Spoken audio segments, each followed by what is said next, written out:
कोची पहुंचने वाले हैं। यह एर्नाकुलम दक्षिण रेलवे स्टेशन से 35 किलोमीटर, कल्लूर से लगभग 25 किलोमीटर व वाइटिला हब से लगभग 27 किलोमीटर की दूरी पर है। कोची की सुंदरता को शब्दों में बयां नहीं किया जा सकता। अरे, मैं कोची की सुंदरता को बयां कर ही नहीं सकती। यहाँ से हम एक मोड़ लेते हैं। हम यहाँ से कोचिन अंतर्राष्ट्रीय हवाई अड्डे का प्रवेश द्वार देख सकते हैं।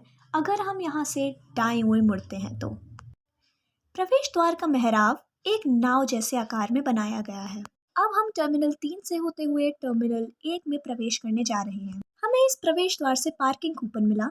आप यह देख सकते हैं कि यहाँ की सड़कें गीली हैं क्योंकि सुबह से अब तक यहाँ वर्षा हो रही थी। देखिए, टर्मिनल 3 अब कुछ दूरी से नजर आने लगा है। हम इतनी सुबह यहाँ पहली बार आए हैं। हालांकि हम यहाँ कई बार आ चुके हैं, परंतु इस एयरपोर्ट के विषय में मैं आपको कुछ बातें अवश्य बताना चाहूँगी। यह सीएल कोचिन अंतर्राष्ट्रीय एयरपोर्ट लिमिटेड है।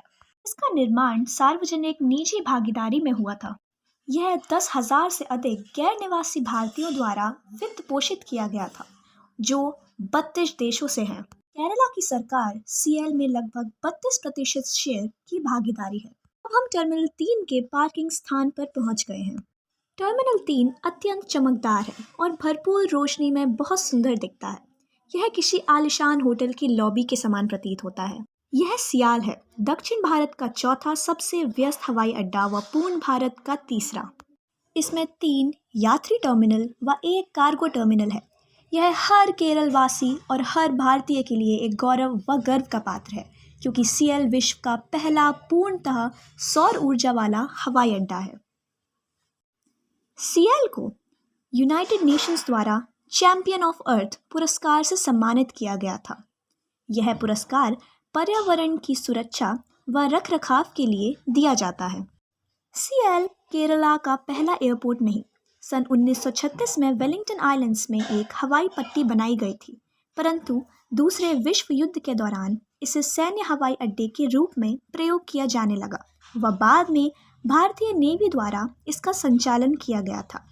80 के दशक में गल्फ माइग्रेशन के दौरान केरल वासियों को कोची में एक अंतर्राष्ट्रीय हवाई अड्डे की ज़रूरत महसूस होने लगी। अगर मैं सही हूँ तो इसका निर्माण 1996 में शुरू हुआ था। कोचिन इंटरनेशनल एयरपोर्ट से पहली व्यावसायिक उड़ान 10 जून 1999 को भरी गई थी। इसके निर्माण के लिए लगभग 870 परिवारों को पूर्णावास कार्यक्रम के तहत बसाया गया था और लगभग 2300 लोगों से ज़मीन ली गई थी। भारी वर्षा के कारण यहाँ का दृश्य कुछ साफ नहीं, परंतु अब हम टर्मिनल 3 के पास पहुँच गए हैं। अब हम यहाँ घूमकर इसकी खूबसूरती का लुत्फ उठाएंगे। ये सभी निर्माण केरला के पारंपरिक वास्तुविद्या के अनुसार ही किए गए हैं और इसकी खूबसूरती को शब्दों में बयां किया ही नहीं जा सकता। यह बिजनेस जेट टर्मिनल है। आप इन सभी हाथियों की मूर्तियों को भी देख सकते हैं। ऐसा प्रतीत होता है जैसे ये अभी यात्रा के लिए तैयार हैं। इन्हें तो स्वर्ण की मालाओं से सुशोभित करना चाहिए। यहाँ का सौंदर्य अजब ही है। अब हम टर्मिनल 1 की ओर बढ़ रहे हैं। हम टर्मिनल 1 के पार्किंग स्थान को पार करके आगे बढ़ेंगे और आप देख सकते हैं वह है टर्मिनल 1 का प्रवेश द्वार। अब हमारी यात्रा यहीं पर समाप्त होती है। अब हम यहाँ से चेक इन करेंगे व अंदर प्रवेश करेंगे। धन्यवाद।